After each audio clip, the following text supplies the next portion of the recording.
गुरुवार व्रत पूजा कथा में कई ऐसी बातें बताई गई हैं जिन्हें मनुष्य को ध्यान पूर्वक अपनाना चाहिए। कहते हैं जो व्यक्ति श्रद्धा भाव से गुरुवार को भगवान विष्णु की पूजा करता और गुरुवार की व्रत कथा कहता और सुनता है, उसकी गरीबी और कष्ट को भगवान विष्णु दूर कर देते हैं।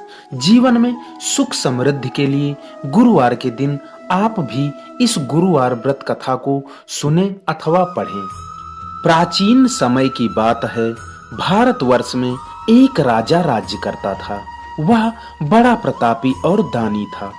वह नित्य गरीबों और ब्राह्मणों की सेवा सहायता करता था। वह प्रतिदिन मंदिर में भगवान दर्शन करने जाता था, लेकिन यह बात उसकी रानी को अच्छी नहीं लगती थी।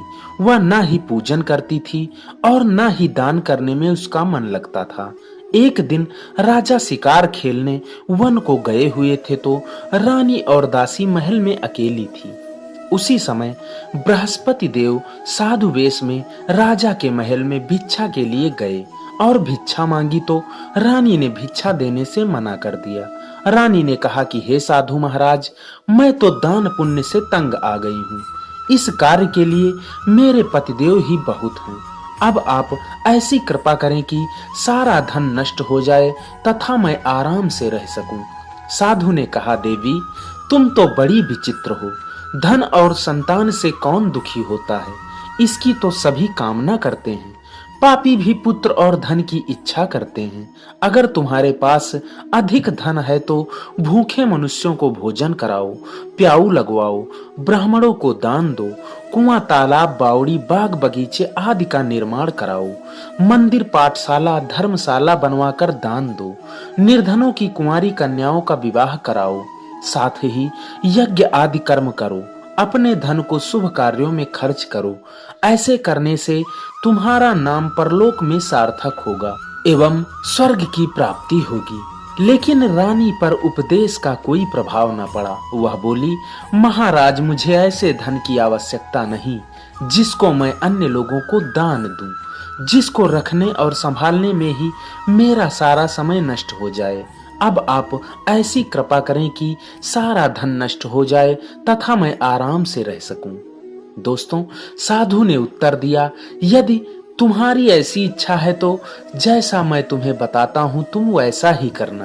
बृहस्पतिवार को घर को गोबर से लीपना, अपने केसों को पीली मिट्टी से धोना, राजा से कहना वह बृहस्पतिवार को हजामत बनवाए, भोजन में मांस मदिरा खाना और कपड़ा धोबी के हाथ धुलने डालना। ऐसा करने से 7 बृहस्पतिवार में ही आपका सारा धन नष्ट हो जाएगा। इतना कहकर वह साधु महाराज वहां से अंतर ध्यान हो गए। इसके बाद रानी ने वही किया जो साधु ने बताया था। 3 बृहस्पतिवार ही बीते थे कि उसका समस्त धन संपत्ति नष्ट हो गया और भोजन के लिए राजा रानी तरसने लगे। तब एक दिन राजा ने रानी से कहा कि तुम यहाँ पर रहो, मैं दूसरे देश में चाकरी के लिए चला जाऊं, क्योंकि यहाँ पर मुझे सभी मनुष्य जानते हैं, इसलिए कोई कार्य नहीं कर सकता। देश चोरी परदेश भीख बराबर है। ऐसा कहकर राजा परदेश चला गया। वहां जंगल को जाता और लकड़ी काट कर लाता और शहर में बेचता। इस तरह जीवन व्यतीत करने लगा। इधर राजा के बिना रानी और दासी दुखी रहने लगी। किसी दिन भोजन मिलता और किसी दिन जल पीकर ही रह जाती। एक समय जब रानी और दासियों को 7 दिन बिना भोजन के रहना पड़ा तो रानी ने अपनी दासी से कहा, हे दासी, पास ही के नगर में मेरी बहन रहती है। वह बड़ी धनवान है। तू उसके पास जा और 5 सेर बेझर मांग कर ले आ, ताकि कुछ समय के लिए थोड़ा बहुत गुजर बसर हो जाए। दासी रानी की बहन के पास गई। उस दिन बृहस्पतिवार था। रानी की बहन उस समय बृहस्पतिवार की कथा सुन रही थी। दासी ने रानी की बहन को अपनी रानी का संदेश दिया, लेकिन रानी की बहन ने कोई उत्तर नहीं दिया। जब दासी को रानी की बहन से कोई उत्तर नहीं मिला तो वह बहुत दुखी हुई। उसे क्रोध भी आया। दासी ने वापस आकर रानी को सारी बात बता दी। सुनकर रानी ने कहा कि हे दासी, इसमें उसका कोई दोष नहीं है। जब बुरे दिन आते हैं तब कोई सहारा नहीं, अच्छे बुरे का पता विपत्ति में ही लगता है। जो ईश्वर की इच्छा होगी वही होगा। यह सब हमारे भाग्य का दोष है। यह सब कहकर रानी ने अपने भाग्य को कोसा। उधर रानी की बहन ने सोचा कि मेरी बहन की दासी आई थी, लेकिन मैं उससे नहीं बोली, इससे वह बहुत दुखी हुई होगी। कथा सुनकर और पूजन समाप्त कर वह अपनी बहन के घर गई और कहने लगी कि हे बहन, मैं बृहस्पतिवार का व्रत कर रही थी। तुम्हारी दासी गई, लेकिन जब तक कथा होती है तब तक न उठते हैं और न ही बोलते हैं, इसलिए मैं नहीं बोली। कहो दासी क्यों गई थी? रानी बोली, बहन हमारे घर अनाज नहीं था। ऐसा कहते कहते रानी की आंखें भर आई। उसने दासियों समेत 7 दिन तक भूखा रहने की बात अपनी बहन को बता दी। इसलिए मैंने दासी को तुम्हारे पास 5 सेर बेझर लेने के लिए भेजा था। रानी की बहन बोली, बहन देखो, बृहस्पति देव सबकी मनोकामना पूर्ण करते हैं। देखो शायद तुम्हारे घर में अनाज रखा हो। पहले तो रानी को विश्वास नहीं हुआ, परंतु बहन के आग्रह करने पर उसने दासी को अंदर भेजा। दासी घर के अंदर गई तो वहां पर उसे एक घड़ा बेझर से भरा मिल गया। उसे बड़ी हैरानी हुई। उसने बाहर आकर रानी को बताया। दासी रानी से कहने लगी, हे रानी, जब हमको भोजन नहीं मिलता तो हम व्रत ही तो करते हैं, इसलिए क्यों ना इनसे व्रत और कथा की विधि पूछ ली जाए, हम भी व्रत किया करेंगे। दासी के कहने पर रानी ने अपनी बहन से बृहस्पतिवार व्रत के बारे में पूछा।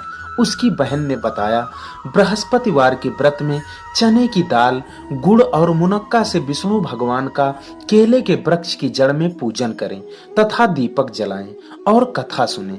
उस दिन एक ही समय भोजन करें। भोजन में पीले खाद्य पदार्थ का जरूर सेवन करें।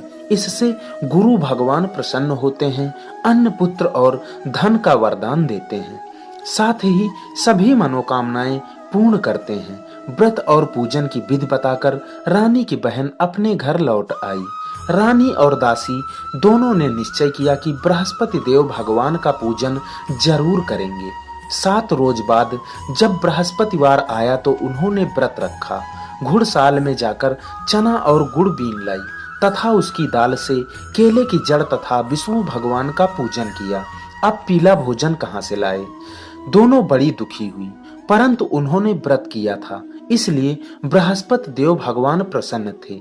एक साधारण व्यक्ति के रूप में वे 2 थालों में पीला भोजन लेकर आए और दासी को देकर बोले, हे दासी, यह भोजन तुम्हारे और तुम्हारी रानी के लिए है, इसे तुम दोनों ग्रहण करना। दासी भोजन पाकर बहुत प्रसन्न हुई। उसने रानी से कहा, चलो रानी जी, भोजन कर लो। परंतु रानी को भोजन आने के बारे में कुछ भी नहीं पता था, इसलिए उसने कहा कि जा तू ही भोजन कर, क्योंकि तू व्यर्थ में हमारी हंसी उड़ाती है। तब दासी ने कहा, एक व्यक्ति भोजन दे गया है। तब रानी ने कहा, वह व्यक्ति तेरे लिए ही भोजन दे गया है, तू ही भोजन कर। तब दासी ने कहा, वह व्यक्ति हम दोनों के लिए 2 थालों में सुंदर पीला भोजन दे गया है, इसलिए मैं और आप दोनों ही साथ साथ भोजन करेंगे।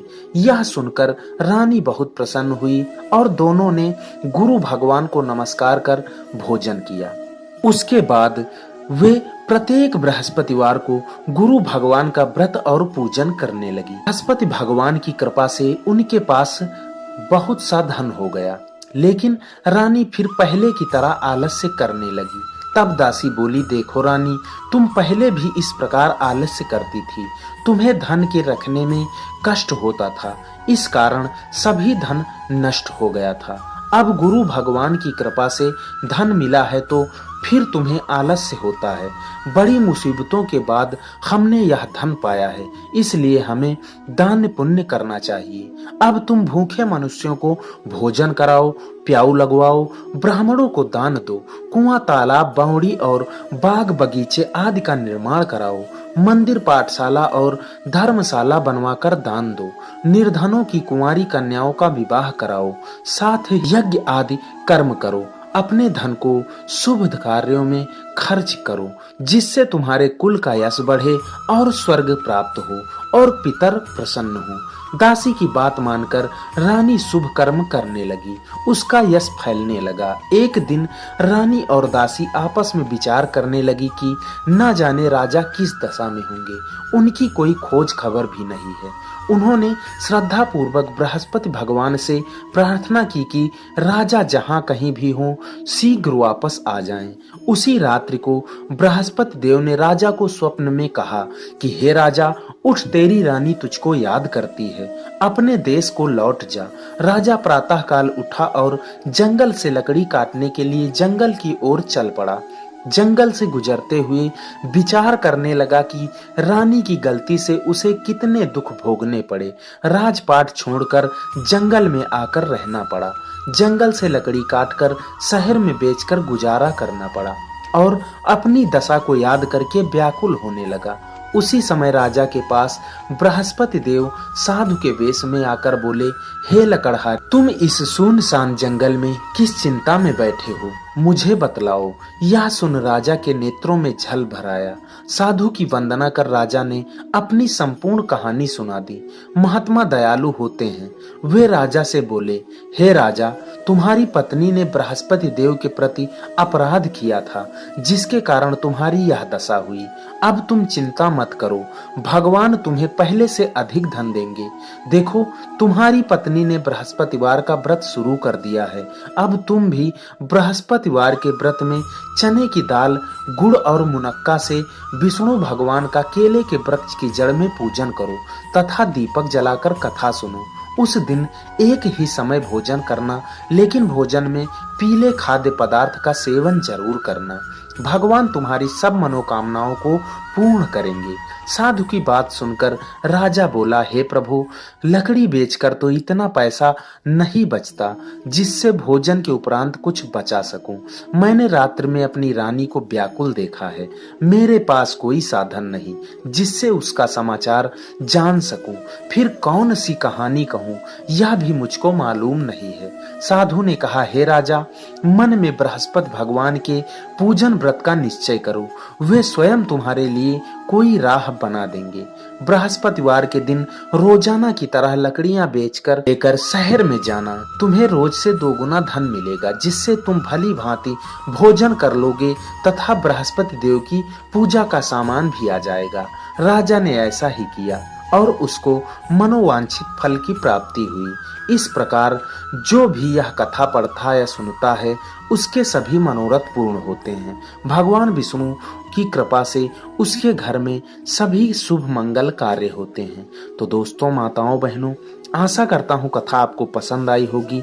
आपसे निवेदन है, चैनल को सब्सक्राइब जरूर करें, क्योंकि इस चैनल पर ज्योतिष उपाय, तंत्र मंत्र, टोटके, ग्रह नक्षत्र, पंचांग, कथाएं आदि की जानकारी बराबर प्रसारित की जाती है। आपसे निवेदन है, वीडियो को लाइक जरूर करें, कमेंट में जय श्री हरि लिखना ना भूलें। इसी के साथ विदा लेते हैं, मिलते हैं नई वीडियो में। तब तक के लिए नमस्कार, जय श्री कृष्ण।